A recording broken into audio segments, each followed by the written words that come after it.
Where else, Paris, have we vastly overestimated what technology can do for us? What have we not covered yet that you're thinking about right now? Where to start? I think in many areas, right? I think it's a common problem that we tend to assume that because we have, whatever problem it is in society, that we need to turn to technology as the solution, right? We need to kind of step back, wait for the tech industry and technology to improve itself, and then that is going to solve whatever problem it is that we're trying to address or to deal with. And I think that gets the whole thing wrong, right? And I think that we are, having this realization that the tech industry can't deliver these things, and certainly technology has a role to play in making things better, but we also need the politics to accompany that, so that the benefits of these technologies are being shared broadly in society instead of just going to, these CEOs and what have you. What's up, everybody? Welcome to the Smoking Tire Podcast. Today's episode is brought to you in part by HelloFresh. I love HelloFresh. You know why? Because shopping sucks. Because food waste sucks. Cooking is great. Cooking new recipes, learning how to make new stuff, expanding your repertoire, it's great. Traditionally, what happens if you love to be a home cook, but you're a busy person and you work a lot, like me? I fall into the same habits. I make the same 5 or 6 things over and over because I can do it without thinking. I know how long it's going to take. I don't have to buy a whole bunch of crazy expensive spices and ingredients that are going to sit on a shelf for a year or that I'm going to waste because I have to overbuy because I'm only cooking for 2 people. HelloFresh solves all that problems. You can save money on your dinner. With HelloFresh, you can put it towards your shopping. It's cheaper than grocery shopping and 25% less expensive than takeout. Plus, you can learn new recipes. HelloFresh has over 35 weekly recipes. There's something to please everyone. You get these really nice color-printed, large format recipe cards. They make following these recipes really easy. Plus, because everything comes sort of pre-portioned, right? You might have to chop a pepper or chop up an onion. They doesn't come pre-chopped, but the spices and the sauces, they're all pre-portioned. You don't have to measure. It's one less dish to do, one less thing to think about. You open the packet, you pour it in, boom, done. If you need dinner in a hurry, HelloFresh has quick and easy options like 20-minute meals and easy cleanup recipes, allowing you to enjoy good times around the dinner table and less time in the kitchen. You can always swap a protein or a side, upgrade to a choice protein, or even add proteins to a veggie meal. So whether you're hosting a holiday party, just stocking up on snacks, or trying to do some meal planning so you can eliminate that grocery shopping from your weekly schedule, you'll find everything you need at HelloFresh Market. Quick breakfasts, charcuterie boards, desserts, full meals. It's never been easier to prep for a party or fill up your pantry. And I love cooking with HelloFresh because the food is delicious, the portions are the right size, and I'm really minimizing my food waste. Stuff isn't going bad in the fridge because I used half of it for one recipe and I can't figure out what to do with it next. I don't find spices from 2 years ago because I spent $9 on it to make one thing and then never used it again.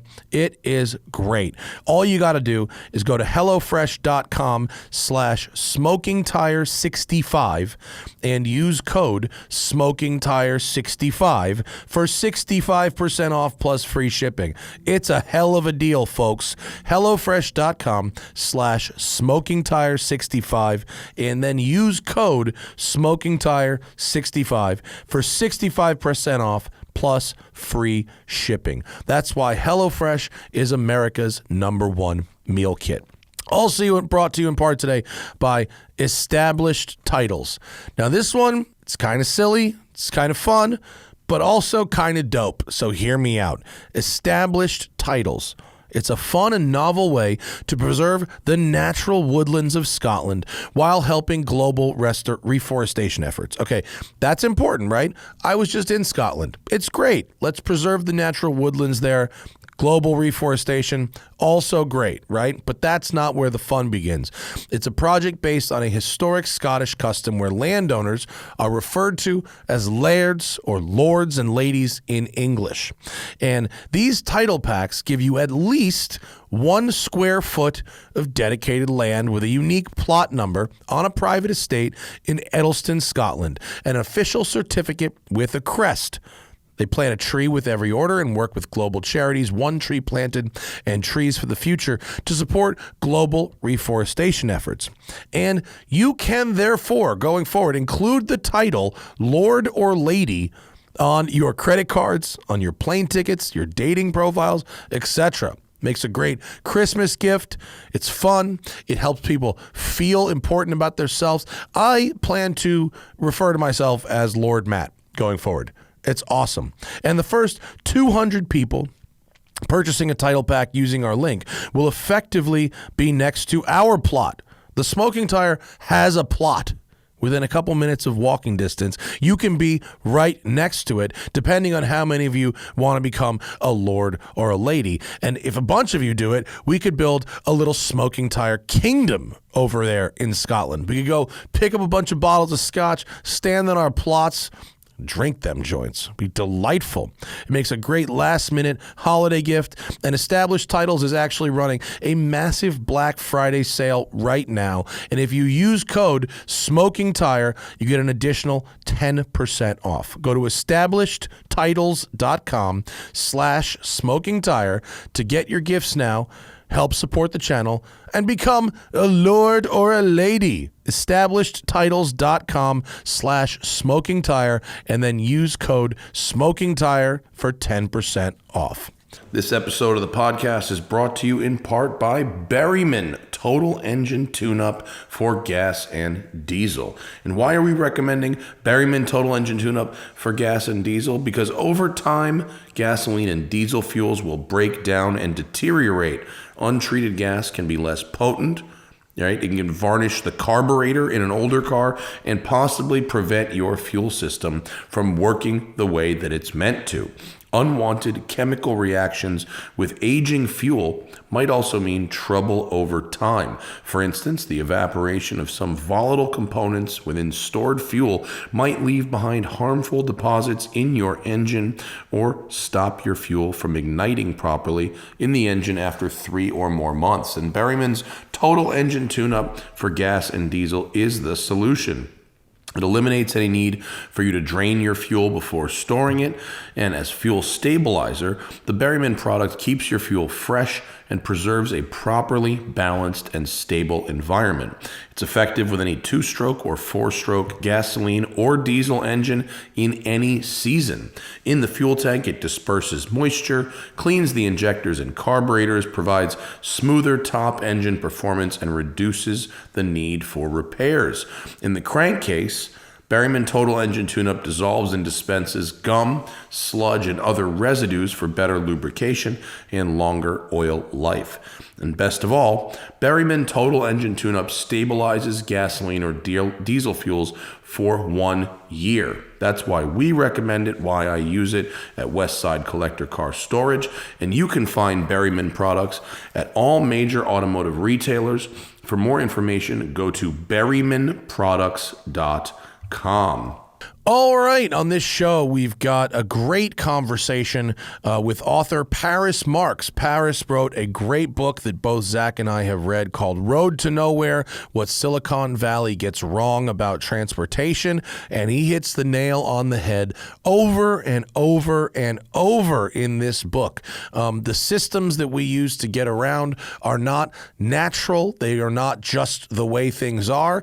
They are made that way intentionally by design, by powerful entities and people, and the way that we are generally considering Silicon Valley geniuses as being the only kind of people who can use tech to solve these problems is both wrong and ridiculous. And Paris and I and Zach talk about all that kind of stuff, the history of transportation in this country, why the solutions proposed going forward, plus why a bunch of solutions that we've tried so far are failing us so badly, and a new way to think about it. Plus, we are in the middle of the Elon Musk Twitter takeover, so we obviously talk about that a little bit, and a whole bunch more. I'm at home for this one because I got 2.5 days worth of COVID, but fortunately I'm recovered by the time you hear this and back in the studio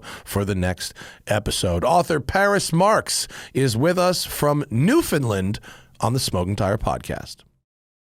Well, cool, man. Thank you for your time. If you've heard the show before, I record the intros at home, so I don't need to. We just dive straight in. But both Zach and I read the book. I read it as soon as I heard about it. Awesome. I bought a copy, and I really enjoyed it. I blasted through it in Thank you. in a day or two. Of course, Road to Nowhere, what Silicon Valley gets wrong about the future of transportation. Man, there's a lot to talk about. And of course, you've been very active on Twitter the last couple of days because the transportation the techno king of transportation is now become I forget, is it just accepted terminology that Twitter has a main character every day, and for 4 years straight the main character was Donald Trump, and now the main character is just Elon Musk forever. Yeah, it's exhausting. It is super exhausting. But the book really addresses a few kind of main areas that Silicon Valley has drastically led us away from actual feasible solutions. Autonomy, ride sharing, e-mobility like scooters, and some other ones. And so what drove you to tunnels? Yeah, tunnels and the study of traffic. So what drove you? I mean, you're not really like a car enthusiast, right? You're more of a tech person. Yeah, I certainly probably went through a period where I was like interested in cars, when I was a bit younger, but I certainly wouldn't call myself a car enthusiast. I couldn't name you off cool car models or anything like that.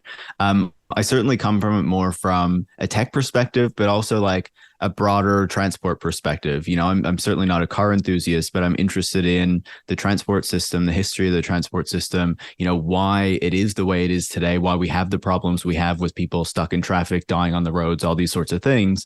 And, what would it actually take to solve those things? Those are the types of questions that I'm motivated by and interested in. And also, when we look at the technologies that are being deployed into the world, that are being pushed by these tech companies, why are these specific technologies the ones that are being promoted to us or presented as the solution to our problems? And are they actually going to solve the problems that they claim to try to solve? And are they making the world a better place? Yeah, it's the things I hear over and over from the tech people are that technology will save us all. And from the urban planning, transport people that do not have a financial interest in the tech, they repeatedly say that the tools that will save us, we already have. We don't have to invent anything new. They're already known. The knowledge is there. Other countries have successfully implemented these tools. And yet we're fed this sort of savior syndrome of these Silicon Valley tech heroes who are going to invent something that saves us all. Why is the chasm so wide? Yeah, it's disappointing, right? Because we do know the solutions to these problems. We do know the types of things that we could do to address them, but they're not as sexy, right, as the new technology. It won't come as a surprise to anyone to hear that, the media and the public really gets inspired, gets excited by a lot of these ideas that come out of the tech industry. And so, the notion that autonomous vehicles are going to upend the transport system and fix all these problems sounds really exciting, right? It sounds like the kind of visions of a science fictional future that we've been told to expect, right? That are going to come true at some point. And it's the same with many of these ideas that are being put out by the tech industry. It's pulling from ideas that we've had for a long time as to where things should, that we assume they should go into the future. These companies are seizing on that, are saying, we are working on this because we are building the future, we are imagining the future, and because of that, we are going to solve these real problems that exist, right? Everyone recognizes that there are problems with the transport system as it exists today, so the tech companies can pull on that to provide justification for what they're trying to do. But then, time and time again, when we look at the solutions that they've proposed to transportation, to the transport system, we can see that, whether it's autonomous vehicles, whether it's ride-hailing services, they're not fixing the really deeply rooted problems that they claim that they're going to address. And actually, in many cases, like if we look at Uber, which is one that is, very present in our societies, in our cities, that we can see, that we can measure the impact of, it's actually gone in the other direction, right? It's actually made things materially worse. Exactly. That was one of the most interesting stats in your book, was like, the increase in was it congestion in San Francisco is like it went up 65% after in the years after like Uber's popularity. Or New York City and Los Angeles too. Yeah. Is some of this a product of our culture? Meaning, most people don't know that the increase in like freeway lanes leads to an increase in congestion, or they don't know a lot of these stats that and that we know from reading your book. So are the people that are thinking they're going to solve these problems, are they stuck in the same way of thinking that the consumer is, where they only know solutions based on their life and what they've been taught regarding individual vehicles instead of mass transit?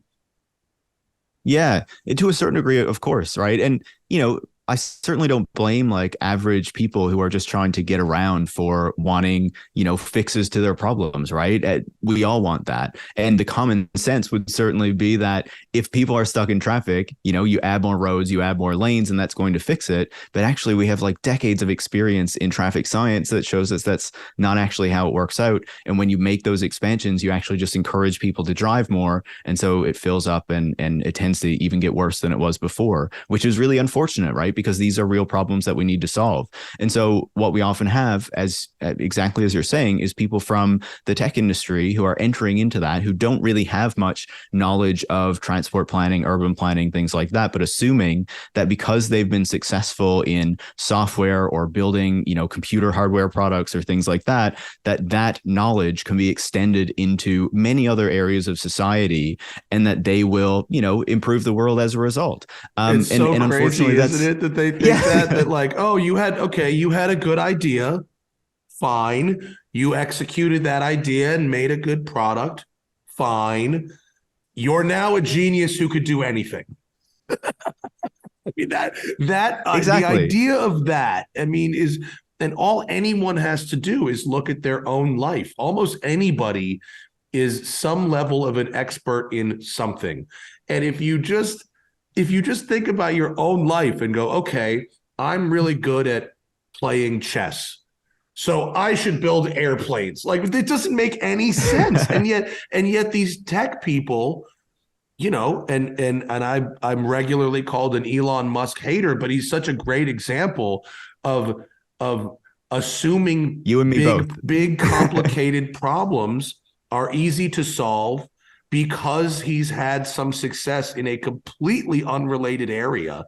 It's just crazy that we think that. And to back up, shout out to Secretary of Transportation Pete Buttigieg in America, who just yesterday or the day before actually admitted to induced demand in terms of widening roads on television, which I think is the first time a Secretary of Transportation has ever actually admitted that is a true thing. So shout out to him for doing that. Paris, will you break down that term for people that don't know it or didn't read your book?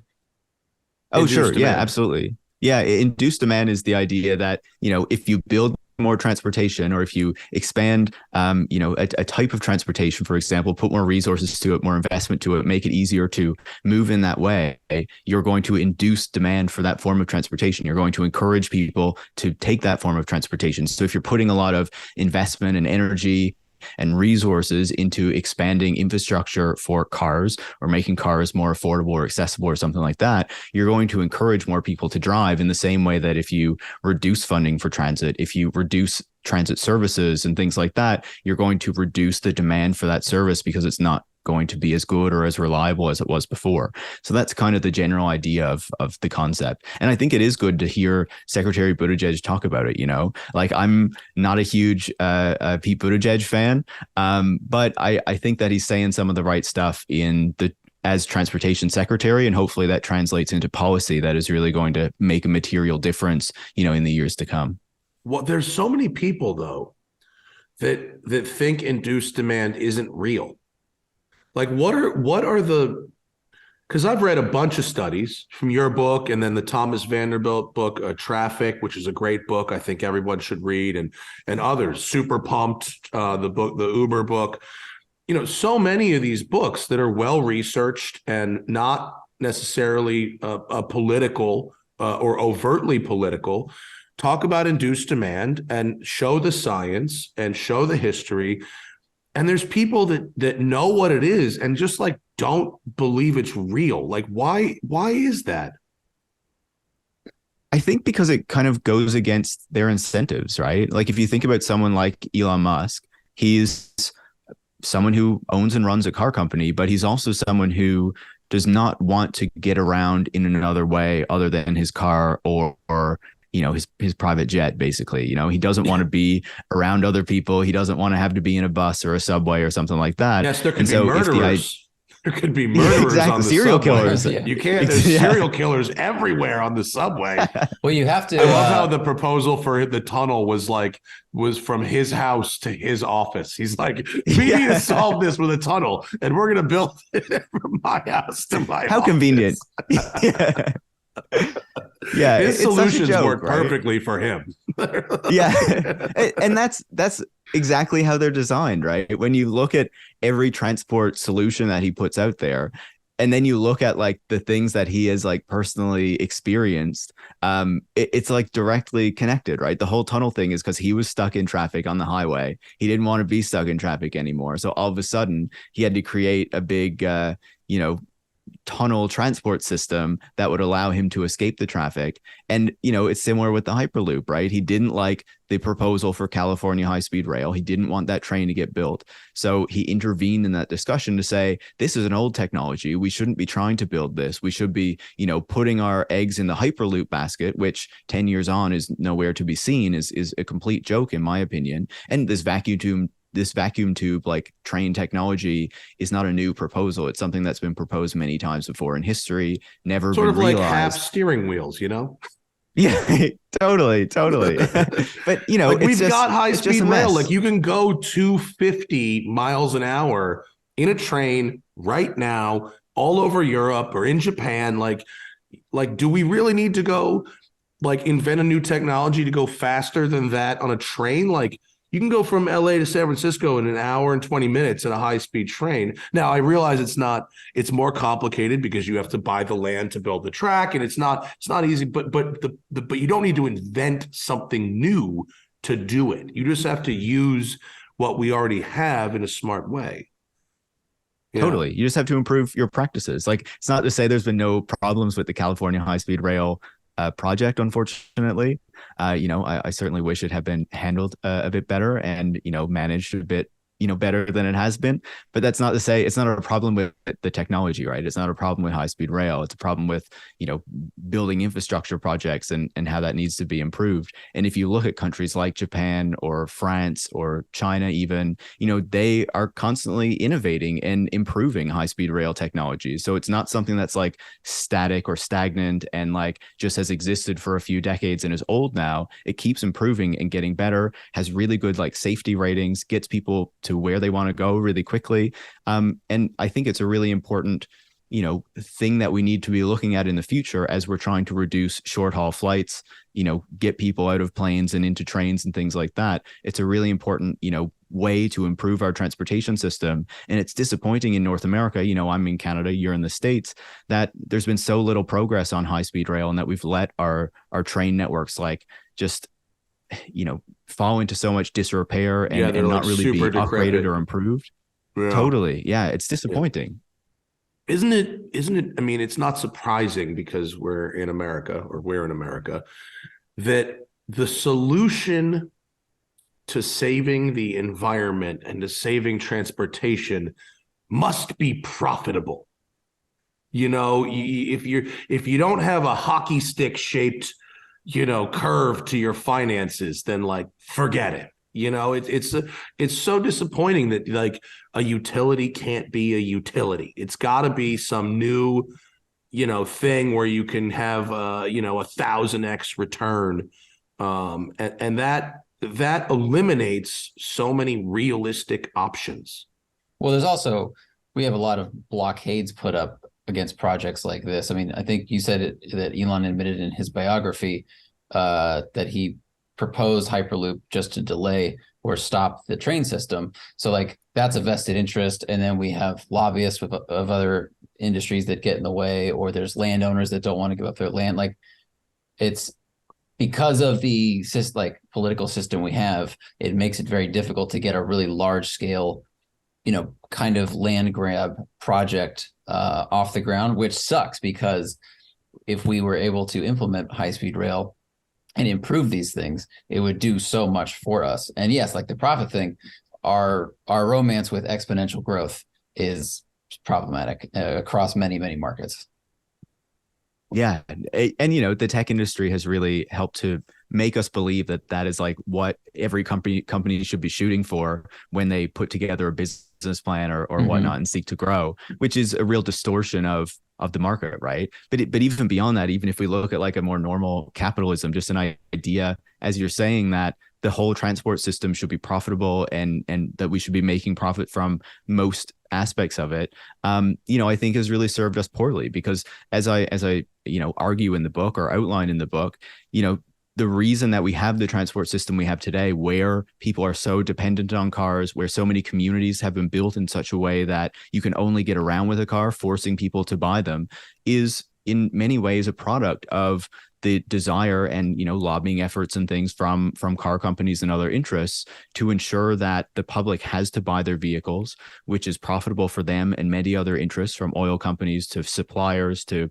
garages, mechanics, things like that, because you're forcing people to be dependent on this whole system and set of interests that you have to buy things from in order to just get around in the city, right? And I think that's a problem. And now when we're thinking about addressing the climate contribution of the transport system, or even any other problems, the solution is always framed around the car, especially in North America, but in many parts of Europe as well. And part of that is because the auto interest is so powerful in the United States and in Canada as well, because there's a lot of jobs that are dependent on that.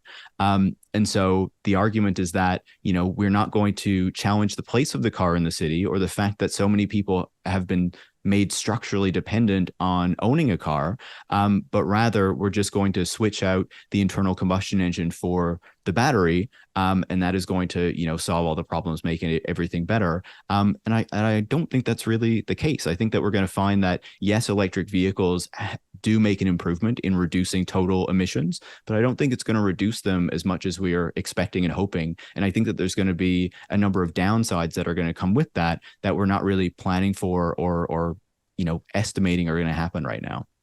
Well, there's a car takes up a certain amount of space, whether it's gas or electric, whether it's autonomous or human driven. It's still taking up space, and congestion, and pedestrian deaths, and all this other stuff that is very problematic, is not solved by EVs or even by AVs for the most part.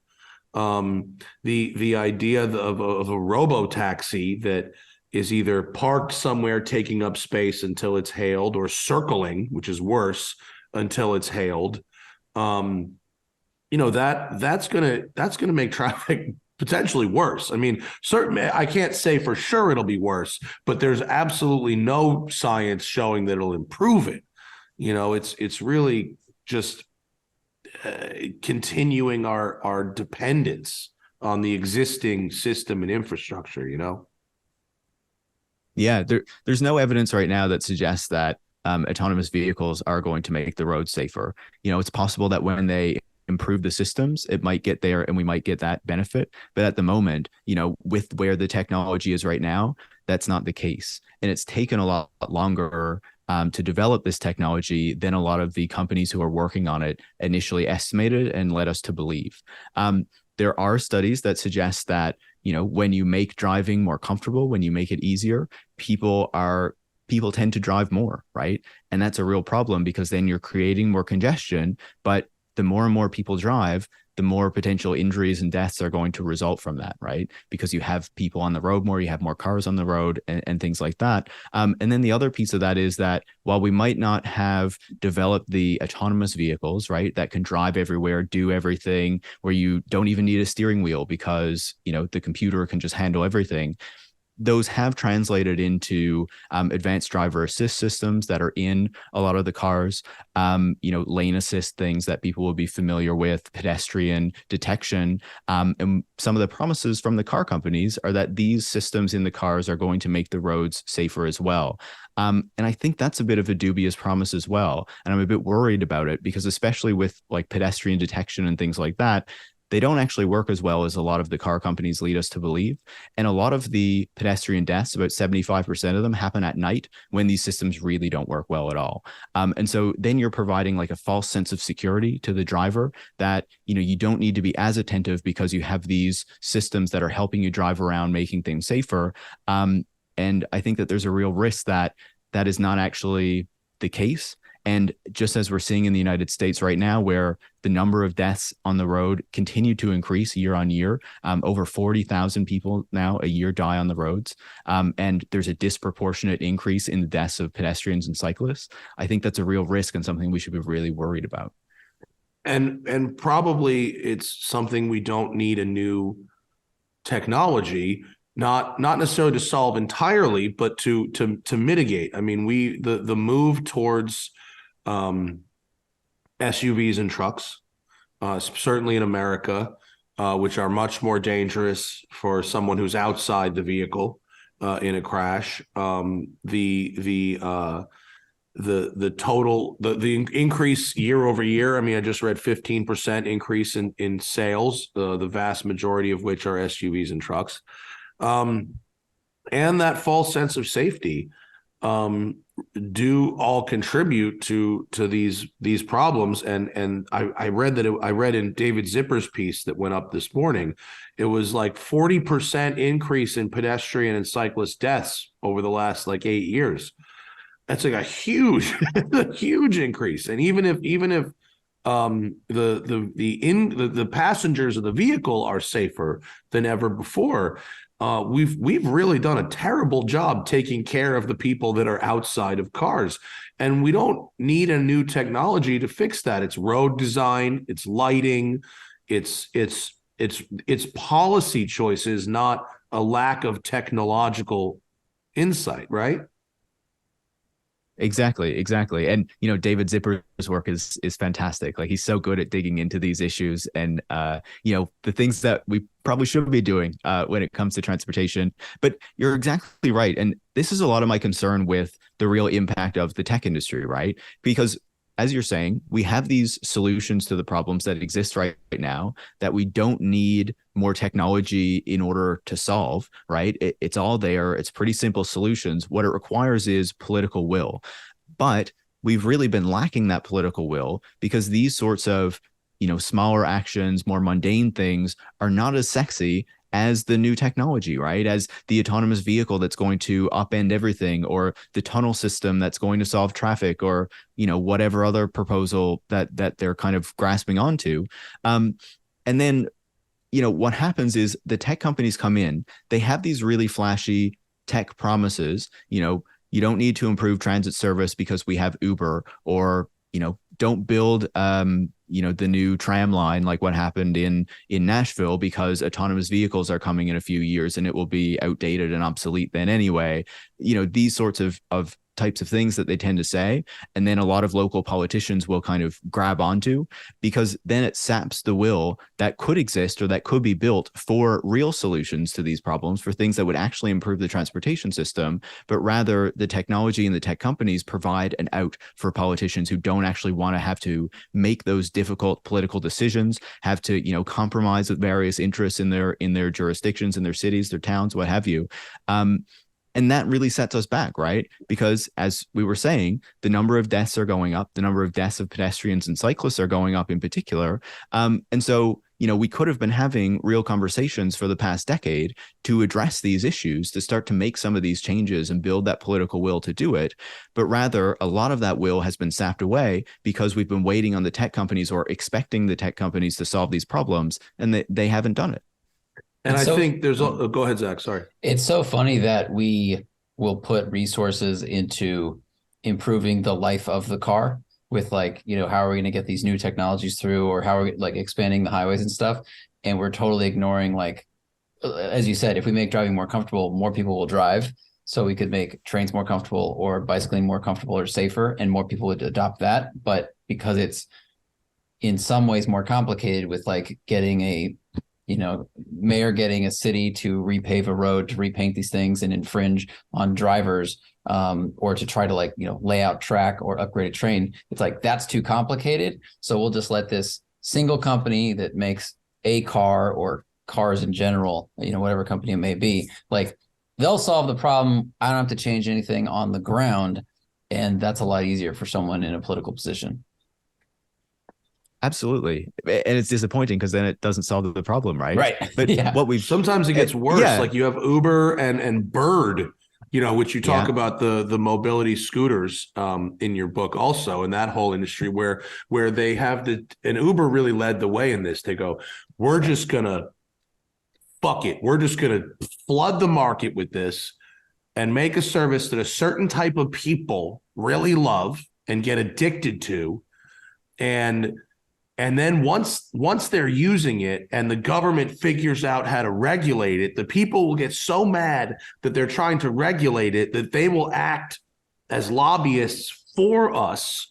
And it worked for Uber, and they got everything they wanted. They don't have to pay their workers real fucking wages. They don't have to do all this kind of stuff. They've decimated the taxi industry, but it didn't quite work for Bird as well, it worked for 2 years, but then people realized that Bird and the scooters are kind of a nuisance, Well, I think far fewer people used Bird, I would wager, than the Uber service. So you had more people going, these are in the way. These things are garbage. They're left all over the place. These suck. Yeah. That's so exactly. And I think, talk for a second about, I just want to talk for a second about the use of public space like sidewalks and streets for things like Bird.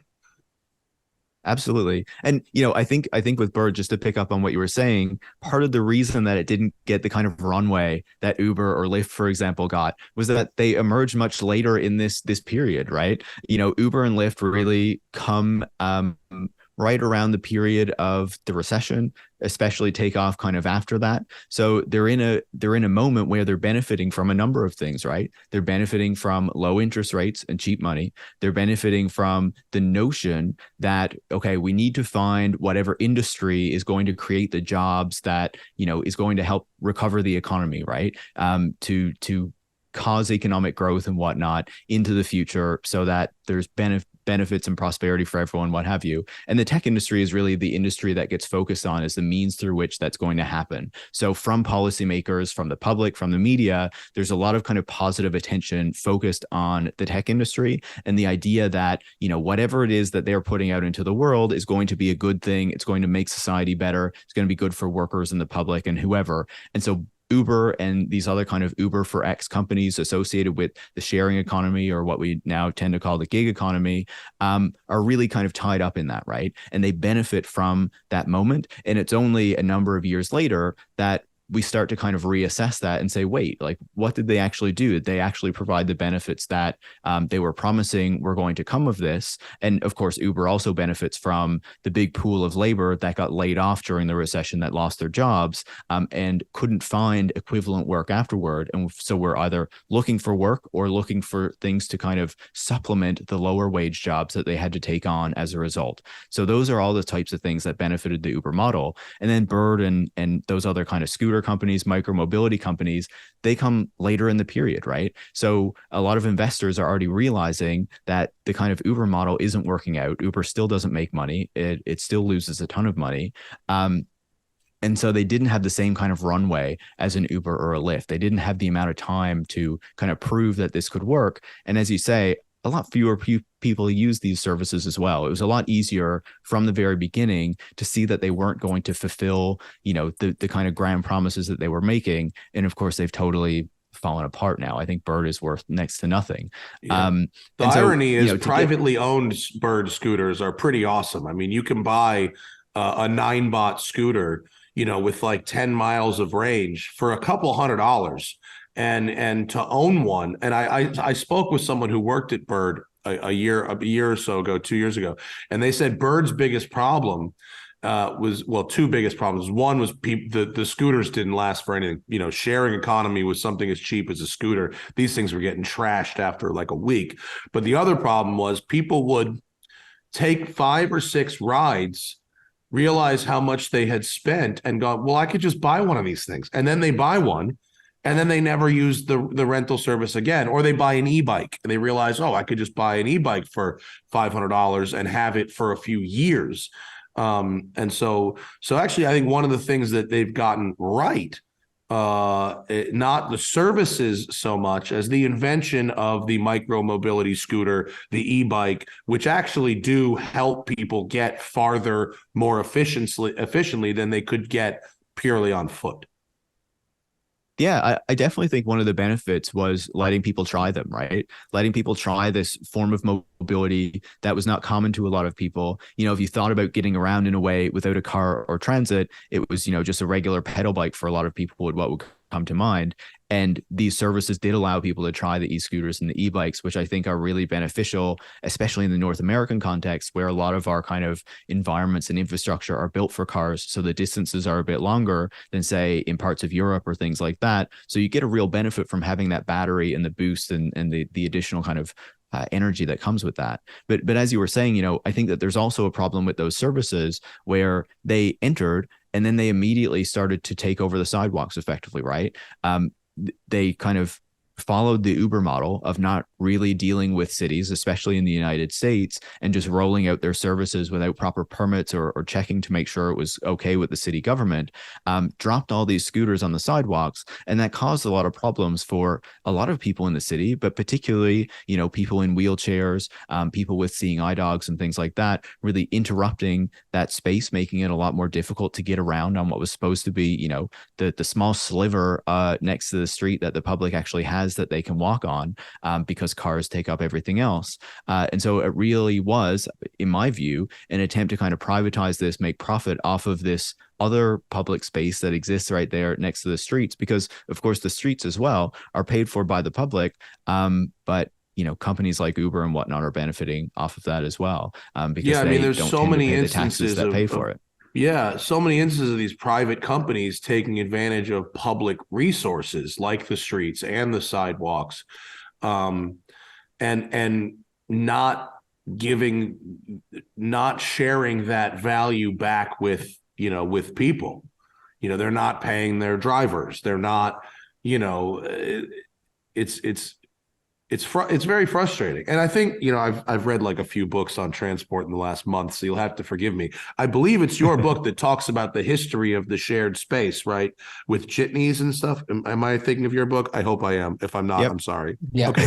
I talk about that. Yeah. Yeah. Okay. I've been cruising through, I've been flying a lot. So I've been cruising through a lot of books on transportation. So forgive me.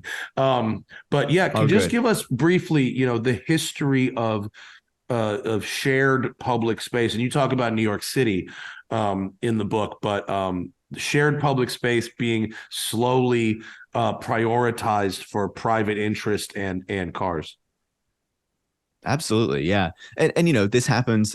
Certainly the book talks a lot about New York City. There's some parts where I talk about San Francisco and LA as well, but this is something that is seen in a lot of North American cities, right? So at the moment when the car is starting to roll out, you know, the street really is a shared space where you have a lot of different forms of transportation of different people getting around in different means, all using that same space, right? You have people walking, you have people on bicycles, you have streetcars, you have horse-drawn carriages, you have street vendors on the side of the road selling things. All of these things are happening in the same space. And even off to the side, on the side streets, you'll have children playing on the street, right? Because there's less of a chance that they are going to get killed from something passing because everything is going relatively slowly until the automobile comes along and the speeds start to increase.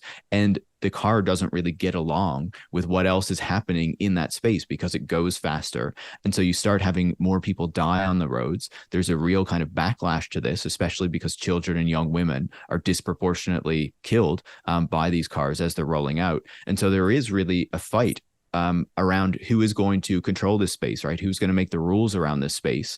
And ultimately what happens is that, of course, the car companies are a much more powerful lobby than you know, average residents in a city. And there are also kind of incentives on the part of federal governments and state governments to want to remake the cities and the streets and communities for the car as well, you know, to push back on labor, the power that labor had over streetcars and trains and things like that. Moving to cars kind of eroded that to a certain degree because of the potential economic growth that would come with, you know, expanding cities, with building a bunch of new infrastructure, all those sorts of things, and also concerns about nuclear war. If you have all these people in a dense city, you can drop a bomb on it and it's going to take out a lot more people. Whereas if you spread people out, you know, there's less of a risk of those sorts of things. So those are some of the incentives that are kind of around at the moment. I don't go into all of them in the book, but ultimately the car and the auto interests win out, right? And so that starts a process that takes, you know, many decades of remaking the cities for the car, remaking streets for the car, pushing everyone else off of the streets, but also taking away public spaces so that they're turned into roads or parking spaces, you know, tearing down a lot of buildings to put parking areas there, you know, expanding the size of cities. So you're building out the suburban kind of expanse of the city. And these are areas that are often dependent on cars where you need to get around. And of course, that is how we get to where we are today, where most people are dependent on cars, have to drive cars. For most people, there is not a realistic alternative if they wanted to get around in any other way or not own a car. And so, yeah, you know, it's a really interesting history, I think, because it kind of denormalizes the present, right? I think that we have a tendency to look at how things are today, to say, you know, we all get around in cars. This is just the way it is. This is the way it's always going to be. But I think that learning more about that history shows us it hasn't always been this way. And we got to this place for particular reasons and because there were particular incentives.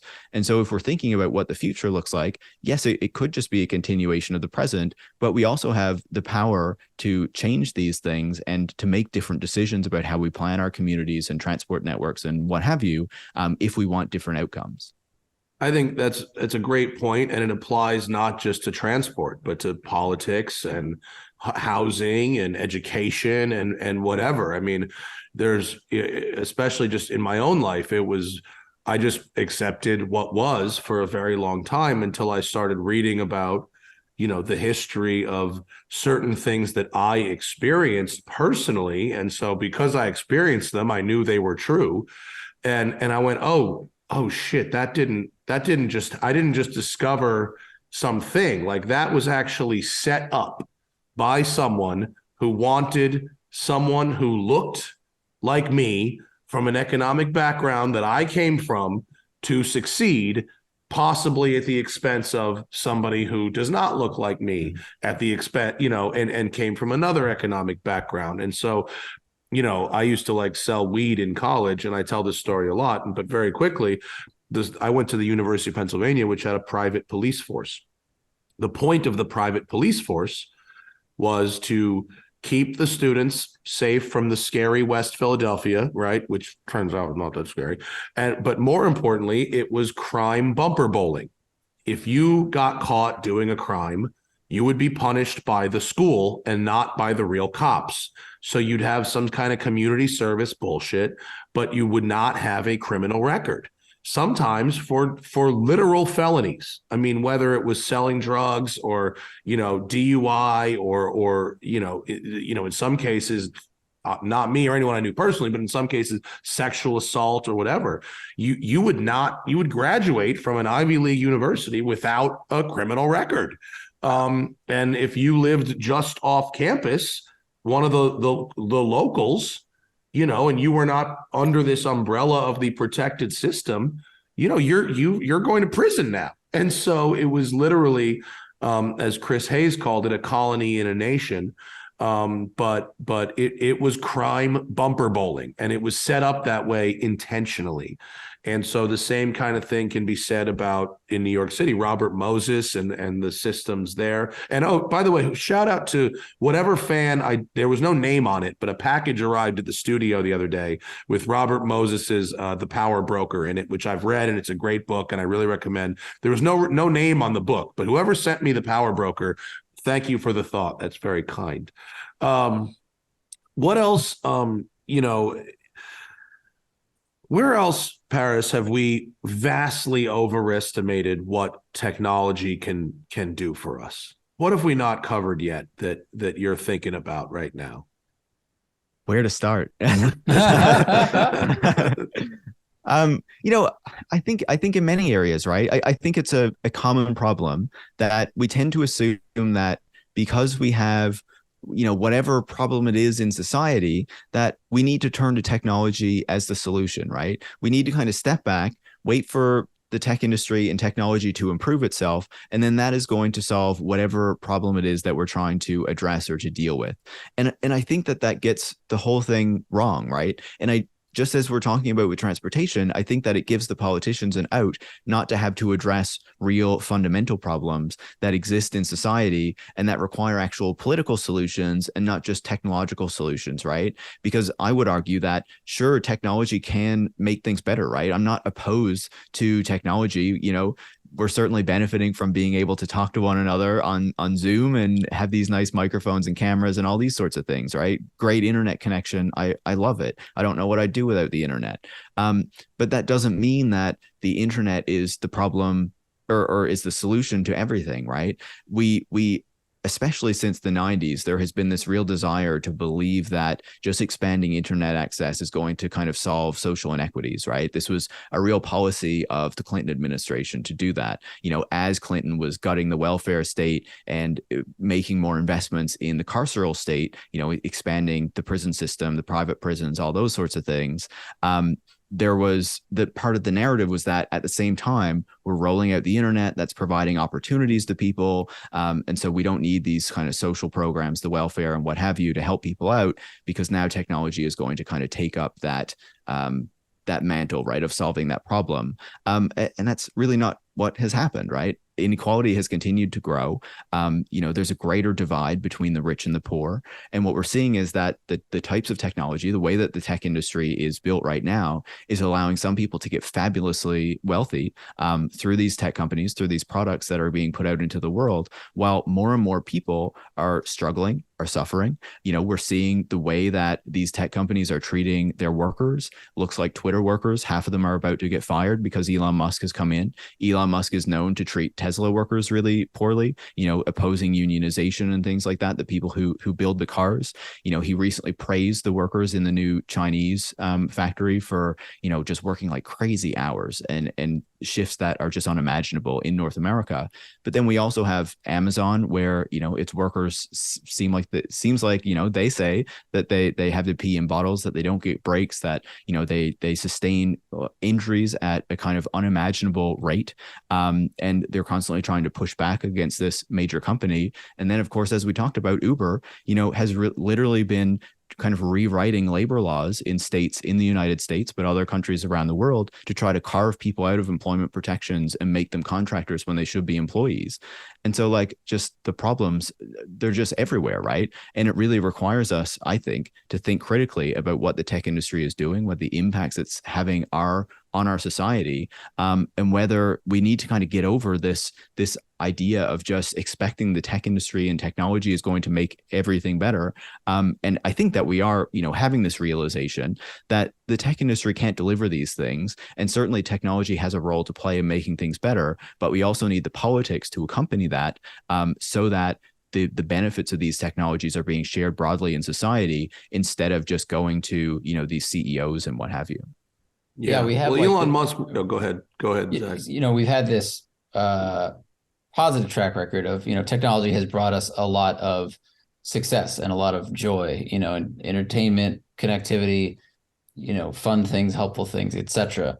But it's like, because we've had this 30-year, basically growth in technology, computers, etc., and connectivity, we go, this has all been so great. It must make everything great. Like, we have all this dopamine and happiness associated with all of these new things that we've kind of lulled ourselves to sleep. We're into like a state of hypnosis where we just think like, what else can you do for us? You're magicians, like, sure, make everything awesome. And I think your book goes further on this, like, what's the long road of these almost isolated communities of haves and have-nots. Technology lets the haves get anything they want without having to interact with people. And I'm not trying to, promote communism of haves and have-nots, but like you said, like the Amazon worker or the Uber driver or the food delivery person is getting fewer rights and smaller amounts of income, while people that can pay often use those services, will continue to like isolate themselves. And then what we do is like, we're kind of dividing communities in ways that we I think we don't realize. It's kind of like boiling the frog. And, we'll have sociological studies in 20 years going, oh, this has had a big impact on, how we treat other people. I don't even know where I was headed with that, but like, yeah, we've got a lot. Zach, last week we talked about Douglas Rushkoff's book. Have you read it yet, Paris? I have. I love it. Escape Fantasies of Tech Billionaires. I mean, that's where we're headed, right? A lot of these guys at the very top they believe that it's irredeemable. They believe that we're already on a course where we can't fix it from here. So their mindset is, if I can't fix it, how do me and my friends survive it? And pretty much fuck everybody else. I mean, that's kind of where we're at right now, isn't it? I mean, that book was pretty crazy in terms of the mindset of just how these people at the top think, Yeah, no, absolutely. And we've kind of, we've had hints of this, I think, for the past few years with, the story of Peter Thiel buying New Zealand citizenship, tech people going down there to buy homes to try to have like a backup plan. Yeah, Alaska or New Zealand. Where can we go where they won't find us and we can have some slaves? We won't call them slaves because we'll feed them, but how do we keep them that are not slaves from revolting and killing us and taking our food? Like, what combination can I use on the locks, and what kind of people? How do I arm my guards so that after the event, my indentured servants, don't kill and eat me? It's so grim, right? Like, just to think that this is the way that a lot of the most powerful people in our society think, and are like, what they are preparing for, right? How they are considering their actions, the kind of investments that they're making, how they're trying to hoard as much as possible so that, they have the resources if a collapse happens or whatever is going to come in the future. I think Douglas Rushkoff's book, puts it together really well and shows the potential implications of this, and also how, their idea of how they're going to escape these problems is not realistic, because what we actually need to be doing is investing in collective solutions that improve society for everyone, so we can try to avoid this kind of collapse or the event, as he calls it, in the end. And it's completely necessary, right? Because you're not going to have any kind of workable society if you just have the rich getting richer and closing themselves off from everybody else, while everyone else is kind of getting worse off, is struggling. Look at what we're looking at just this year, and this is just the culmination of so many years of distress and misery for so many people. But with inflation and with rising mortgage rates and interest rates and things like that, like, a lot more people are really struggling out there right now, and there's no real effective solutions to help them, which is, I think, really concerning and really worrying. It certainly makes me worried for where we're going next. And our mainstream media just like quotes these people. Like, they're just like, yeah, Bezos is top 10 tips for entrepreneurs. It's like, you're just taking this dude at face value. Like, when I look through, my Apple news feed or whatever, which I, almost immediately always regret doing. And it's like, Elon Musk demonstrates quality leadership. It's like, what the fuck are you talking about? Like, this dude is like just deciding he's an expert at shit he knows clearly nothing about. And like, by the time the rest of everyone else hears this, like, he will have probably fired 4,000 people, including, more likely than not, my wife. Oh God, I hope by next week we have fucking stories, because the shit that I have heard in the last week is mind-blowing. I mean, it's straight up mind-blowing. And I can't say it, but the one thing I DM'd to Paris last night was like crazy. It's like, but like, it just, the reality of the situation blows the fantasy of the genius tech billionaire so far out of the water. I mean, those text messages between Elon and his friends were so insane, just in how not genius any of them are. It's just sucking up to power and money. It's crazy. Oh, we're so fucked. Like, the texts show them all to be idiots. And now if you look at like the small council of people that Musk has around him at Twitter, kind of deciding how to rearrange the platform. Like, one of them is the complete ass kisser, Jason Calacanis, or however you pronounce his name. Yeah. And David Sachs, who's like, really pushing this kind of reactionary right-wing garbage out into everywhere. And now he's one of the main people making decisions as to how Twitter is going to function in the future. But then, as you're saying, these people are not geniuses. We should have never treated them as though they were. They just have particular skills that were very valuable at a particular moment. But, look at Mark Zuckerberg and how he's like completely burning Meta or Facebook, whatever you want to call it, to the ground.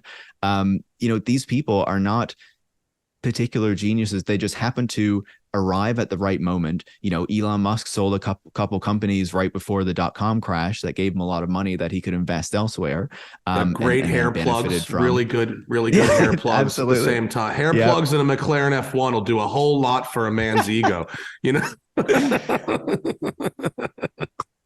Yeah, it's crazy. They're so clearly not geniuses, and being rich is so clearly not related to being, some kind of respectability is what I was saying. Like, we have such a problem of like worshiping rich people for being rich. It's like a self-serving thing that's so wrong. Well, we like a leader. I don't know if it's in our DNA or just, a social conditioning, but someone who has more resources than we do, we usually see as someone who is better, because it's a quantifiable thing. And I think some of these folks are very smart in their arena. And again, to go back to it, like, the problem is that we see them as being brilliant in any arena. So they, like you said, man, and I've heard, like, I listened to All In podcasts with Sachs and those guys less than I used to, because he's gotten real crazy. But so much of what they profess is like, I did this thing well and I did this thing well, so therefore I can apply my brain to anything and I know what should be done. And it's like, well, no, you have an opinion and you are probably a very intelligent person, but you are one mind using the criteria that you have inside you, and that doesn't mean it's going to be the best thing for everybody. Why do you think, Yeah. Paris, that these guys have such, and they're almost overwhelmingly guys, but not all. Why do they have such blinders on in when it comes to the potential side effects and unintended consequences of their actions? I think they have a lot of incentives not to see it, right? The system as it's set up right now has benefited them immensely.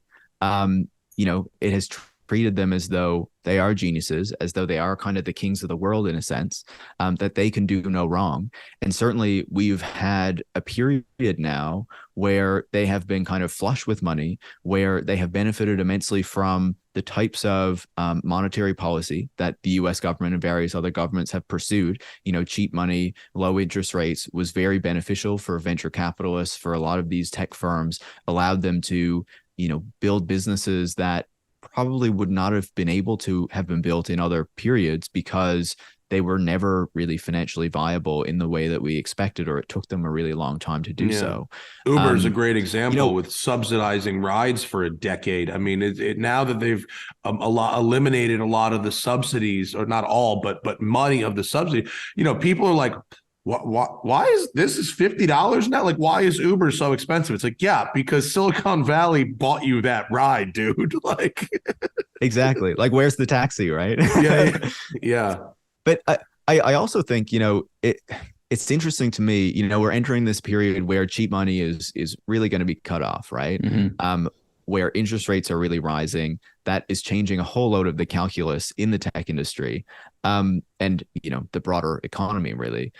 And I do wonder what that does to these people and the tech industry in the way that it has been able to shape society over the past decade or so. I think that we're going to see a real change with what we've come to expect from a lot of these companies and services that we depend on, that were able to benefit from low interest rates for so long, for business models that were largely dependent on it, business models where you could hand over your data and then you got this kind of free service, and that made sense. That made economic sense for a while. And I wonder if we're starting to see that shift, if we're starting to see a bit of a realignment there. Netflix, for example, adding an ad tier, and the recognition that the streaming model is probably not as financially lucrative as we once assumed, because of how it changes the financing in the entertainment industry. I think that those conversations are happening in the music industry now too, where Apple has raised its price and Spotify looks like it's going to follow.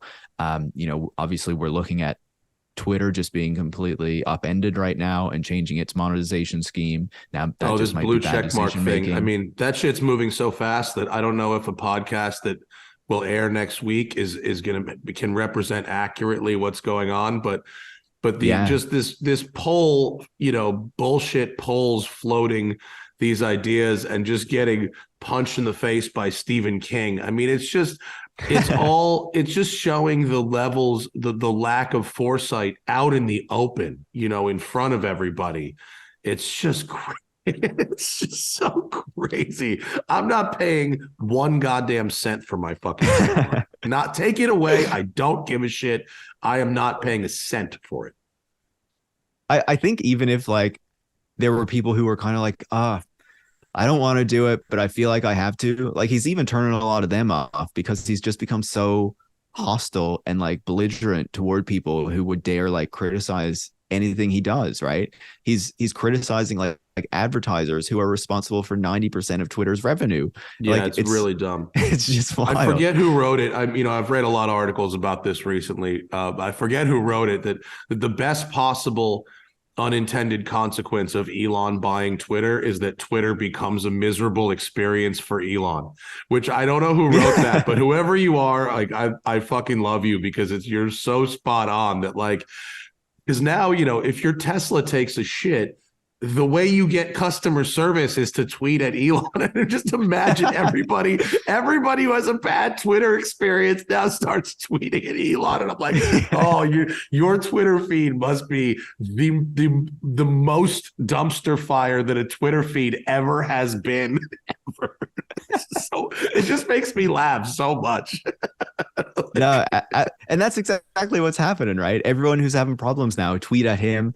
All these right wingers who had like suspensions and bans and stuff are tweeting at him like, "Can you unsuspend my friend now?" Like all this kind of stuff. Look, it's just because I fascinating. was at January 6th, does waving a Q flag? What come on, who haven't we all? We haven't all like flown a Q flag from the back of our fucking Bronco. Once in a just while, free speech. It's not free. It's $8 speech. I didn't attack him Yeah, with it. sorry, I didn't yeah. attack him with the hammer. I was showing him the hammer. Yeah. That whole thing is I was insane. trying to sell him a hammer for $8, and if he didn't buy it, I was gonna fucking decap him with it. Yeah, no, it's some wild shit, man. What have you been reading? We talked about Rushkoff, and that one's a must read. But what do you like to read? Give me some book recommendations. Yeah, I read a lot of tech stuff, as you can imagine, because I host a tech podcast. And so I feel like I have to be up on everything. I'm reading Chelsea Manning's new memoir right now, readme.text. Obviously, Chelsea Manning leaked the documents on the NSA and all these sorts of things that WikiLeaks published, and then went to prison for it. Now she's out, obviously, which is really great. It's great that she got pardoned. And so, I'm reading that at the moment. What else have I been reading recently? I read Rushkoff's book. That was the one I read just before it. Geez, you've Sorry, I didn't mean to put you on the spot. That's okay. Yeah, I don't have it off the top of my head. I'll recommend one to you. Zach and I are Sure. in this book briefly. Our friends Alanis King and Elizabeth Blackstock wrote a book called Racing with Rich Energy. It's about it's a book overwhelmingly about a Formula One team that took on a sponsor while doing fundamentally zero due diligence, and it is a complete dumpster fire of what happens. The guy who runs this company, Rich Energy, which is like this sketchy energy drink brand, he's like a super Trumpy Twitter lunatic. And he pretends to have millions of dollars to give these people over like 3 years, but he literally has nothing. He has no money at all. And it's just a complete disaster. And it's very, very funny. And Zach and I are in the book very briefly, but I do recommend it. It's a great book. It's really well written. It has 100 pages of citations at the end of it. 100. Whoa. Fucking great. Wow. It That's is how like you the prevent most yourself from getting well-researched book I've ever seen in my life. It's 225 pages of literature and 100 pages of citations. It's so crazy. And for context, Paris, basically 1 year in F1, the Haas team, small team, American team, that they don't have a lot of money. Oh, I have it right here. All of a sudden they announced that they're getting this new sponsorship from an energy drink, and everyone went, all right, fine. But then people started Googling this energy drink, and like, you can't buy it anywhere. You can't find it. What's their distribution? Where'd they come from? They got sued for their logo was too similar to white bikes. And like, so all these things are happening like in front of us on Jalopnik and other websites, like almost in real time. And so Alanis King and Elizabeth Blackstock saw that and like, what the fuck is really going on here? So it was interesting that, 5 years later or whatever, we get like the truth of this whole weird circus that happened like in one season of Formula One. And Zach, the thing that we did is actually it's the conclusion of the book. It's how they wrap it up. They wrap it all up with that. I just got this one. I haven't read it yet. The Chaos Machine. Have you read this one? The Inside Story of How Social Media Rewired Our Minds and Our World by Max Fisher. I know this is going to be very depressing. Yeah. I will say there are a couple of books coming that I have read that are interesting, or I haven't read both of them. I read one of them. But Jacob Silverman and Ben McKenzie are writing Easy Money, which is all about the kind of crypto craze of the past few years. Okay. Which is obviously now kind of collapsed. So I think that's not until next summer that one comes out. But Brian Merchant as well, who's been on my show a bunch. He's a tech journalist who I have a ton of respect for. He wrote The One Device, the history of the iPhone a few years ago. But he also has a book coming out next year called Blood in the Machine about the history of the Luddites, the people who went and kind of smashed the machines back in what was that, 17th century Britain or whatever, who are still, the kind of ideas around that are still quite wait, that influential term today. is actually referencing something specific from history. I didn't know. I didn't know the history of the term Luddite. Was it literally people who went and smashed machines? Absolutely. Yeah. It was, a member of English workers who destroyed machinery, especially in cotton and wool mills that they thought were threatening their jobs between 1811 and 1816. Oh, how interesting. Yeah. I did not know the etymology of that word. Oh, they were bringing in, they were automating the process of making textiles and things like that, was their kind of industry, was provided their income.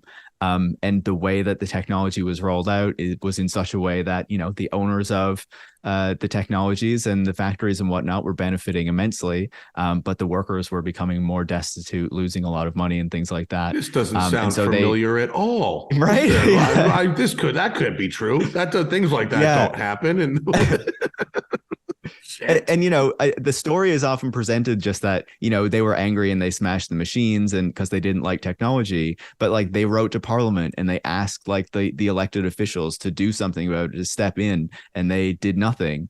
And meanwhile, their whole livelihoods were kind of falling apart. And so they started to smash the machines, and they were very deliberate about which machines they smashed. If certain employers were better or didn't roll them out in really extractive ways, they wouldn't smash their machines. It's a really fascinating history. So it was a last resort, not a simpleton kind of anti-machinery move.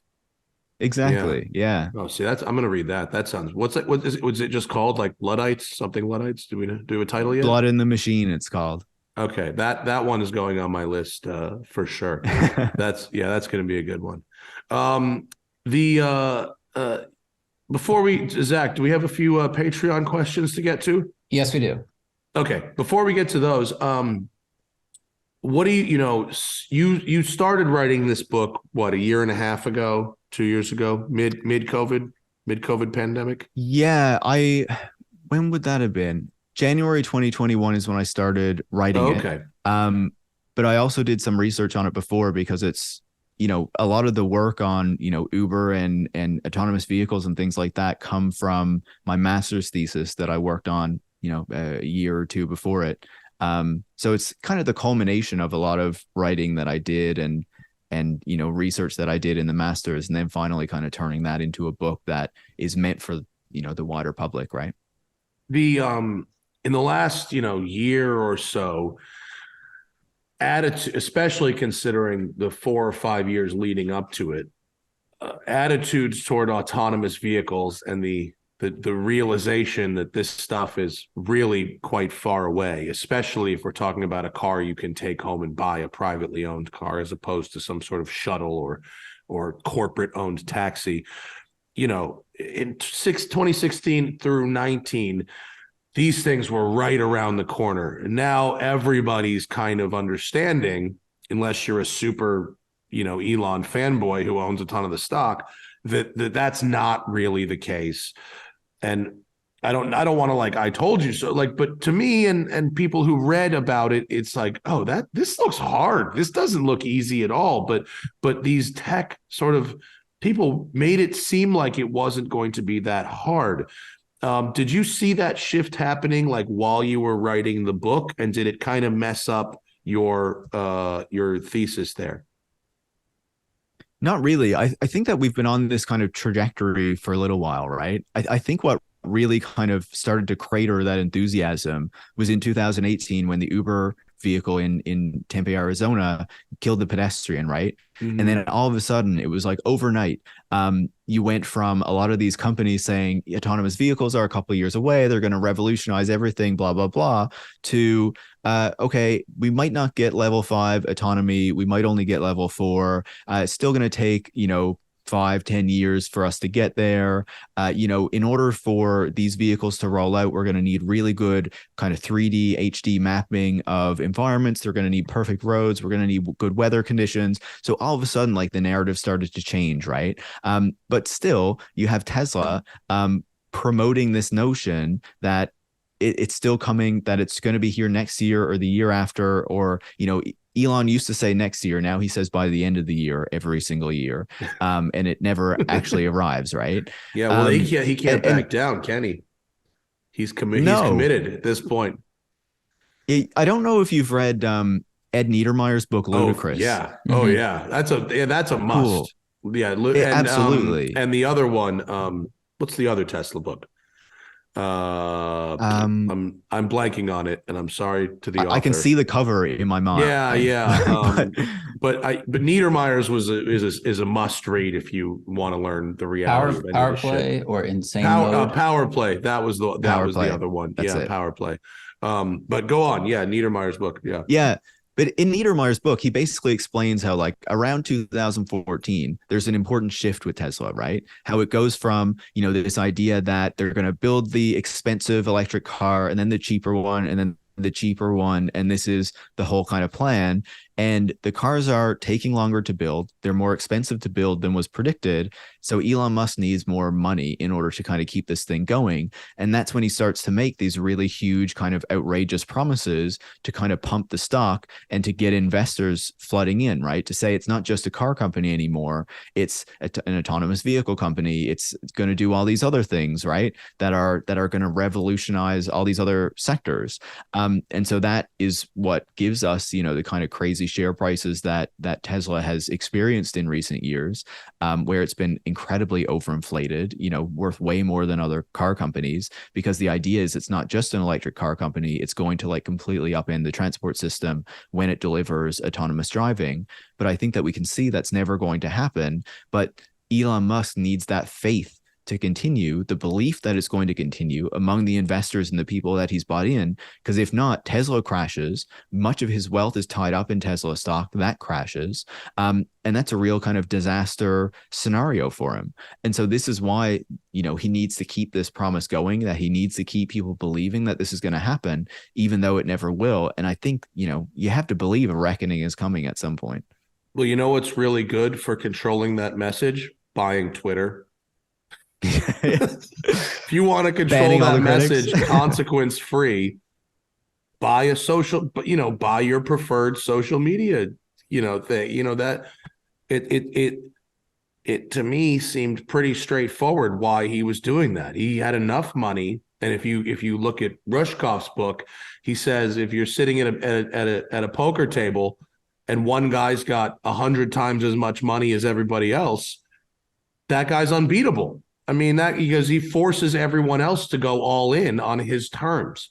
And so if you've got enough money to buy a social media network and it shores up a guarantee that you will never be banned from a social media network, he probably saw Trump get banned and go, here's the president, the guy who's supposed to be the most powerful voice. And here's some fucking engineering weenies blocking this dude. He goes, how do I prevent that from happening to me? You buy the fucking thing, totally. And it's not, now it'll never happen. He'll burn it to the ground before he gets banned. Yeah. And I think I would just say, like, to add to that, I think that one of the things that people are missing with the kind of paid verification service that they're talking about rolling out, I don't know when it's going to be. I think sometime in the next week or so, depending on if the workers get it done and then can keep their jobs. Where to do that? They can't get it done that fast. Ask me how I know. I absolutely believe you, especially when he's planning to gut, all the people who would build that kind of stuff, right? Yeah. But what I would say about it as well is that, I think a lot of people have focused on the paid verification side of it. And I think that is certainly an important piece. I think a lot of scammers are going to buy verification and then, it'll be easier for them to trick people out of money. Twitter is rife with crypto scams, right? They're everywhere, especially in Elon Musk's mentions and replies. Yeah. But the other piece of it is the priority for your tweets in replies, in mentions, in search results and things like that. And I think that what we're heading toward, and I think it works really well for Elon Musk, is that, a lot of critics of Musk, like me or you, will be far less likely to sign up for a service like that. And thus our tweets will not get that priority. but his kind of cultish followers will clamor for it, will buy into Totally. it because it's something that Elon Musk is doing. And also these kind of right-wing folks who are really excited about his takeover of Twitter, his prospect of, quote unquote, free speech, as they say, which is really kind of enabling or desire to enable a lot of hate speech on the platform. They'll be buying in as well. And so then the types of replies and the types of tweets that will get more attention, more of a boost on the platform will be those things that are from people who are like fanatic Elon Musk fans and these right-wing people who really believe in what seems to be his vision for the platform. And I think that's kind of worrying. Well, Sarah Kendzior in her books talks about the very Trumpian method of covering up malfeasance with scandal.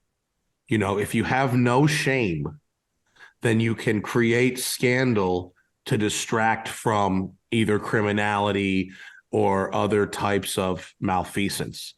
And that we know he has no shame. we already know this. This Absolutely. is an easily observable fact that he will get up every year and say, this tech is coming at the end of this year. He's no shame about it. So, it definitely leaves the door open for whatever else, is going on and whatever the real motivation is, and not being some kind of free speech champion, which we already know he is not, because of easily observable truths. Let's go to the Patreon. Of course, if you want to ask questions of our guest, get an ad-free experience, get a blue check mark, or or get an extra show every month.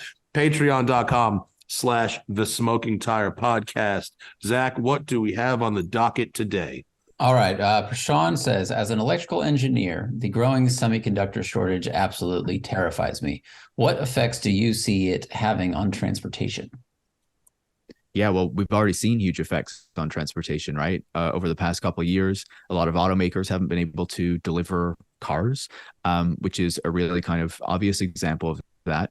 We've also seen a lot of shortages with graphics cards and things like that. Video game consoles, there've been fewer of those around. It's been hard to get the newer ones, the PlayStations, the Xboxes, things like that. In the transportation space, it's hard to say exactly how long this is going to last, right? And I think that to some degree, it does depend a bit on geopolitics. The United States, after exporting a lot of chip manufacturing over many decades, is now interested in bringing a lot of that back on shore, especially because they see that there are, in the 1970s, Japan was the real competitor to the United States in electronics, in chip manufacturing, things like that. Proven in Back to the Future. Yeah, exactly. All the best stuff's made in Japan.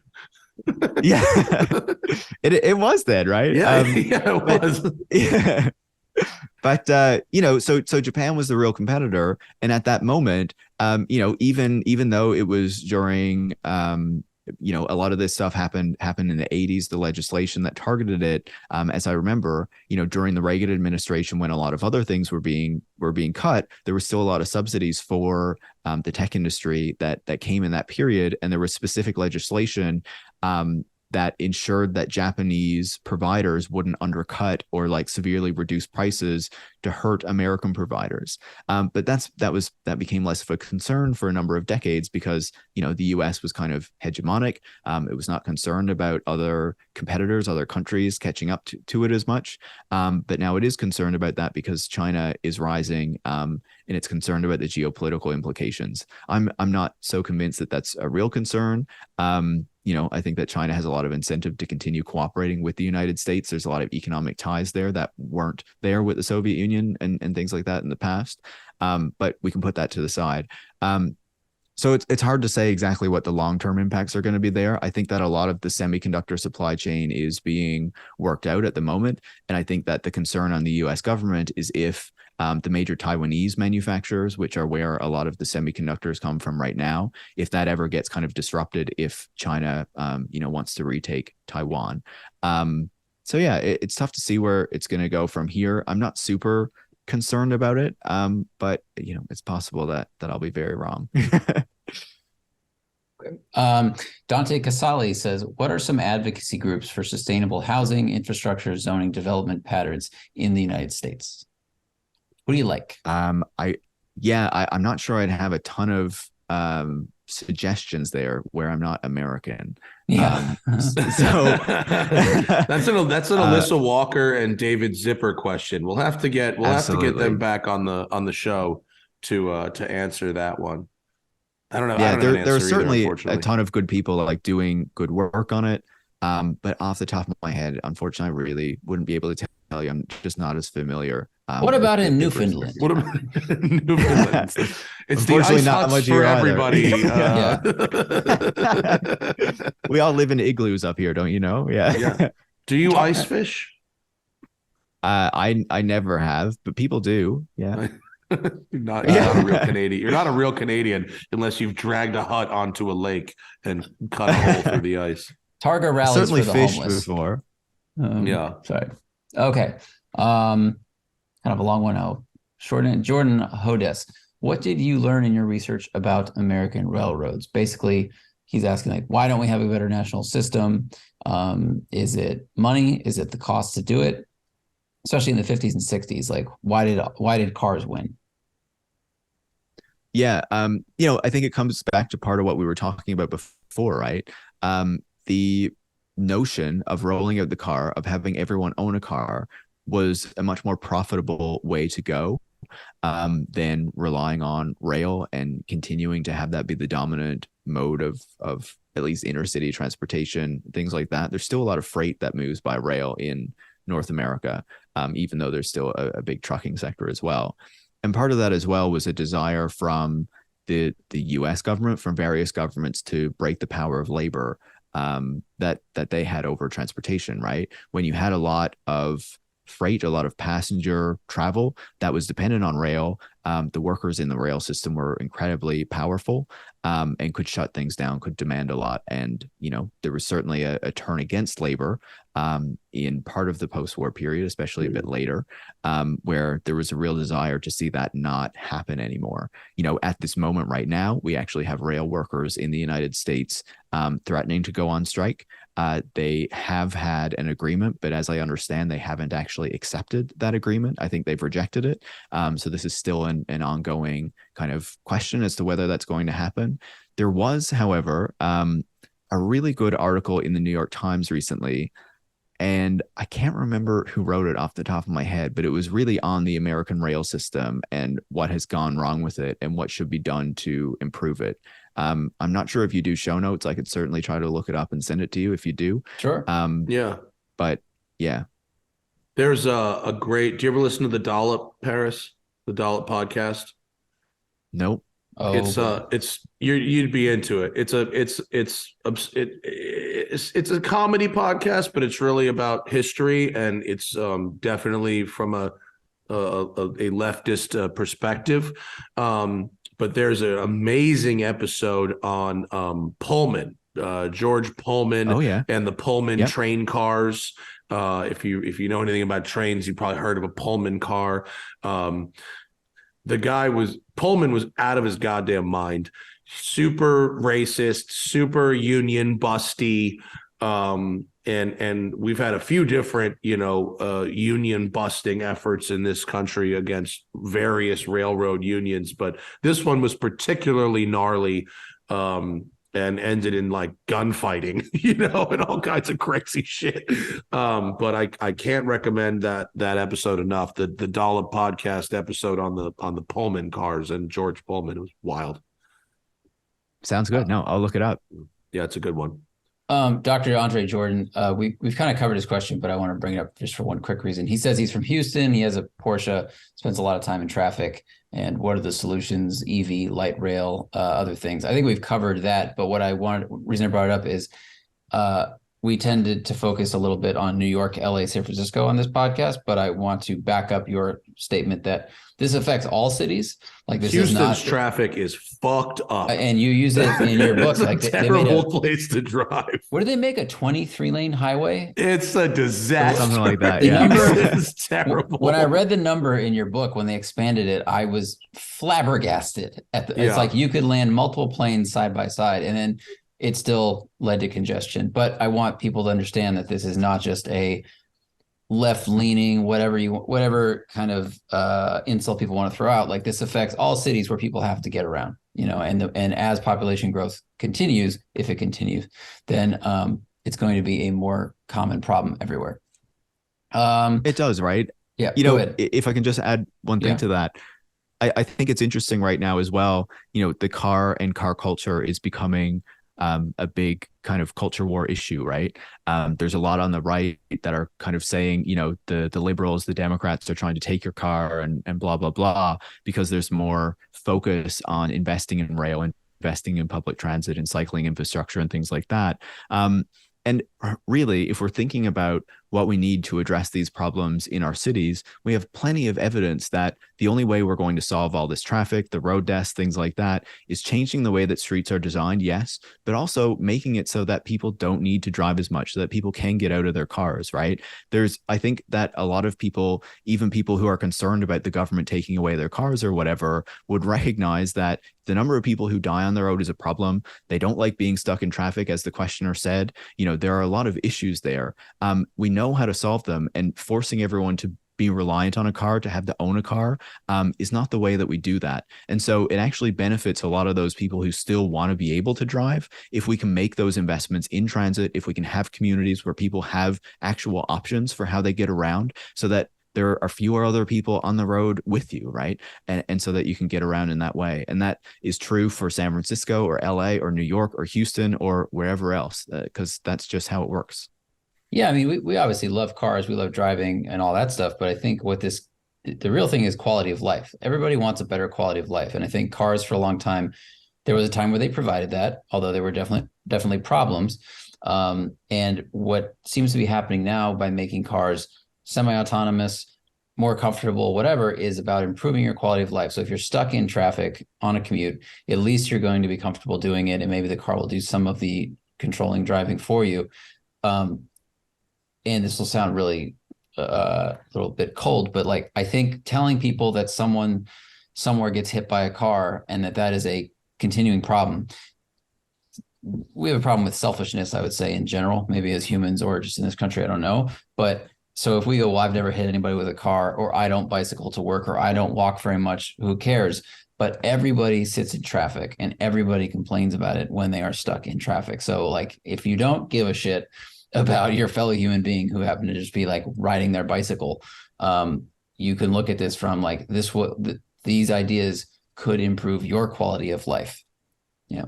Yeah. Even if Absolutely. you have to drive, an investment in public transit might get a bunch of other people out of their cars who don't have to drive or don't want to drive. Right. And now, okay, you have no choice. We, especially as Americans, we do such a horrible job of extrapolating our own individual experiences onto everybody. And even mostly well-meaning people do this all the time. They refer to themselves as some sort of greater thing. It's like, well, your experience is your experience. The data says that your experience can be improved by giving these other people options, So, yeah. Yeah, no, absolutely. And, the other thing too is like a lot of people do die on the roads, and even more, many, many more people are injured on the roads. And I would say that a lot of people do actually know someone who's either been killed by a car or been severely injured by a car. I certainly know people who have. And I think that there is certainly, traffic is much more immediate for people. They experience it much more often. But I do think that the carnage is a real thing. That is a real problem.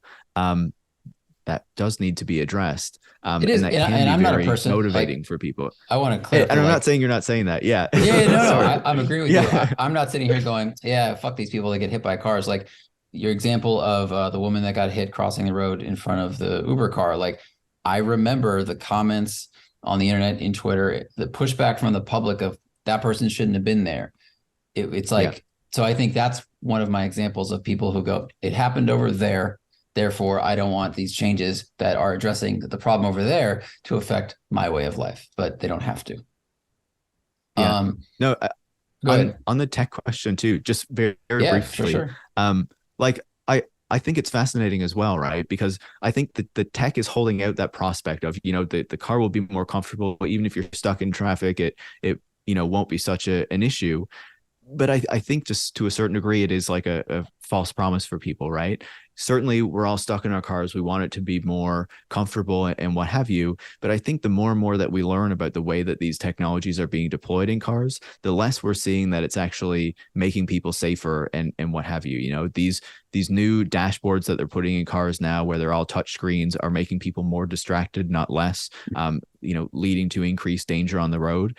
And I actually used to work in car insurance, and like there's one call that will always stick with me, because this woman called me. She had just been in a crash on a highway or something like that, and she was just completely shaken.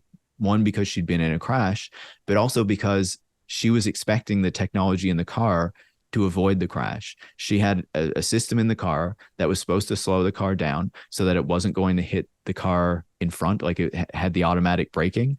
And so she saw that it was getting close to this other car, was expecting the system to kind of kick in and brake, and it didn't do it. And so it slammed into this other car. And luckily she was okay. I had to call her back a few times and schedule some things for her, because she was just incredibly shaken by it. But I think it shows that these systems don't always work as they're promised to. I think that we have a tendency to overpromise when it comes to these tech systems and in terms of, what benefits they're going to bring. And I think that increasingly what we find is that, the companies make various promises about them, and then a couple of years later, when there's some independent investigation of them, we find that actually the benefits aren't there. There are potential drawbacks that we didn't expect before. And in many cases, they actually have a tendency to make things worse, like not being able to pick up pedestrians or what have you, right?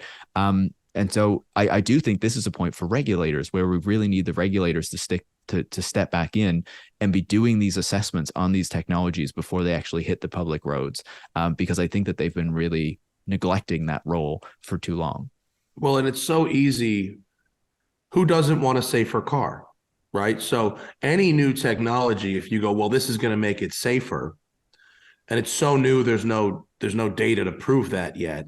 But what they're really doing is giving you a toy that you can use to show off for short periods of time. Look, ma, no hands. Literally, look, ma, no hands. And and they put it against the backdrop of safety. And then when you go, well, I don't think this is and they go, it's safe. You don't want safer. You go, this makes it safer. And you go, actually, well, I think I'm more distracted. And I think maybe if we had better training and better licensing standards and better annual vehicle inspection standards that included things like tires and windshield wipers and headlights that weren't fogged, things like they do in this other country that has very, very safe roads. Maybe we could just do, but it's new and it's going to improve safety. And you go, well, I'm pretty sure this is a toy. Yeah. Yeah. And then, some technologies like the driving systems and things like that are attractive. But if you talk about, say, putting a speed limiter in a car so that you can't go above a certain speed, depending on the roadway that you're on, that's a non-starter, right? Nobody wants to talk about that. The automakers certainly don't, because that would actually materially restrict what you can do in the car, even though it would make things safer.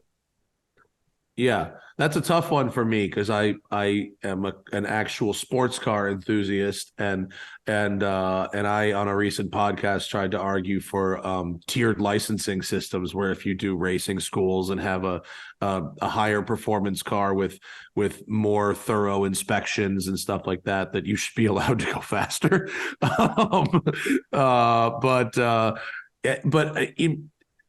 I don't disagree in certain areas. There was just this very well publicized crash within the city of Los Angeles, where this lady was going down the road at 130 miles an hour in the city.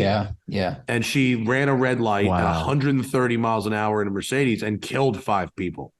And of course, she the person responsible for it was the only one who lived, because of course we live in a. Well, I think she was shithole. in a big Mercedes SUV, right? She was in And she hit a Mercedes. I think it smaller was a car. CLS or an S class or something, but she was flying. That's so really fast. if the technology is there to geofence certain things, and it certainly is, that is something even diehard car guy me would be willing to consider certain things, or at the very least, very connected cars with variable speed limits like they have in Germany that are based on conditions, and even cameras. My objection to cameras in the past was not that they are cameras. My objection to cameras in the past was that they were privately contracted and run like a total scam. Red light cameras, to be clear. The red right? light, red light cameras, or speed enforcement cameras or whatever. In our country, they were not run in a way that was designed to make things safer. It was a private company scamming money, shortening yellow lights to make people, run them more. And it was shut down because it was totally scammy. But yeah, fundamentally, I think we're in agreement there. Zach, anything else? Yes, Colt, we got 4 more. Okay. Are you good on time, 3. Paris? Yep, I'm good for a few more minutes. Yeah. Okay. All right, cool. 3 more. Colby Black asks, with the recent Uber hack by an 18-year-old through social engineering, do you think this has the chance effect of the privatization of mass transit? Will something like that drive? I missed the story. What is the quick story? What is the Uber hack? Do you know what he's talking about there? Yeah, there was a big hack with Uber recently. I was a bit unclear on the question, though, how it relates to privatizing public transit. I think the question is if public companies, Uber's publicly traded, although it's not, a public utility, are vulnerable, let's say, to being hacked, then would that drive other things like mass transit to be privatized? And therefore, I think in his eyes, would they then be more protected? I'm confused about this question. Yeah, I'm confused. We can also skip it because it's not we can skip it. I think that one gets tossed for wording. Sorry, brother. Next time. Yeah. I think nothing's going to be impervious to hacks anyway, because social engineering hacks are usually done human to human. You get an access code or whatever. It's not done through the computer. So if humans are involved, they can be hacked. Doesn't matter if the company's private or public. The security of I public totally infrastructure agree. is definitely an important topic. Sorry, go ahead. Yeah, no, I totally agree. Certainly I think it's something that we need to be more focused on. I don't know how it relates to privatizing public transit, though, unfortunately. Okay. And then last one, Anonymity says, is there a major city that you would like to go in SimCity style and completely renovate? Fun one. Yeah, I certainly love those city builder games. Certainly played a lot of SimCity. Civilization is a personal favorite, not really a city game, more bigger scale than that. I don't know about going in and like kind of remaking a city. I think it could be fun. I do think it's interesting though. Like it's related, so I'm kind of reshaping the question to see what I want to say here. I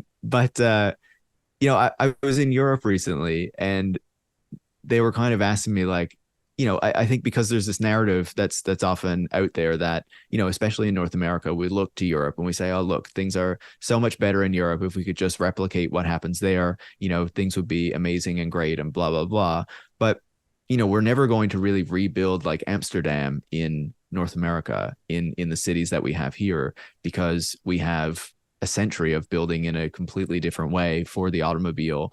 And so that brings some challenges that we have to deal with, right? And so I think that ultimately how we address these problems, certainly we can learn lessons from Europe, but I think that we're also going to have to come up with some solutions that work for us here in North America that recognize the challenges that we have, and try to address them in the best way that we can, recognizing that, we have done a lot of suburban sprawl, that we have, affected our cities in a lot of ways. And certainly that will mean increasing density in places where we don't have it right now, so that things like transit become much more realizable, make a lot more sense. They have the ridership that they need to function. Certainly things like e-bikes, I think, work really well in North America. There's been some debate in some European cities as to whether e-bikes kind of work for them because they have a lot of people who cycle already and the e-bikes go a lot faster. But as we were talking about, I think with the distances that we have in North America, I think e-bikes make a ton of sense and really help a lot of people consider getting around or doing more of their trips without a car. And so, yeah, I think it's a really interesting debate to have, a really interesting discussion to have as to what our cities do look like in the future, as to how we solve these problems. And I think it's also a really exciting one, right? Like if we think about the transformations that happened in the early part of the 20th century and certainly in the post-war years, as more of the kind of remaking of the North American city for the automobile happened, there were a lot of changes to cities. Some of those were good things. Some of those were really bad things. But at least there was that debate, right? There was this change. There was a recognition that things could look differently than they were at that moment. And I think now that with after COVID and the experiences that we had where, some roads were closed to cars and were open to, people to walk around and street dining and all these sorts of things. And we had a different experience of our cities where we recognize that we need to address more of these problems with, deaths on the road, with traffic, where we recognize that we need to address the contribution to climate change by the transportation system. I think that we're in a moment where we can have some really exciting discussions about what the future of our cities and our transport systems are going to look like. And I hope that we do that instead of just trying to shut it down and say, all we need is electric cars and everything else will kind of stay the same. So yeah, I think it's a really cool and interesting moment in transportation in North America, and hopefully we seize that. That's an excellent place to end, I think. Yep. Thank you so much for your time, Paris. The book Road to Nowhere, What Silicon Valley Gets Wrong About Transportation, is an awesome book. It is a must read for if you're interested in cars, in transport, and anything. I really recommend it. Paris is also a great follow on Twitter. I don't know. You're not gonna like protest quit Twitter, are you? No, I'm not planning on doing that. Yeah, I'm not either. If they could take my fucking check mark. I'm not giving him $1, but I'm not going to protest quit Twitter either. But Paris is a great follow on Twitter. And please, if you're coming to LA on the book tour, come see us in person, and we'll do another one for sure. Sounds good. No, thanks so much for having me on the show. It was a great discussion. I really appreciate it. And medium.com/@ParisMarx has a bunch of your articles. And wait, you just wrote something like yesterday. Who was it for? I just read it. What yeah, did you for write NBC News. Oh yeah, that was a good one. Commentary on Twitter. On Twitter, of course. Cool. That's our show for today. I appreciate everybody's time, and we'll see you next time. Bye.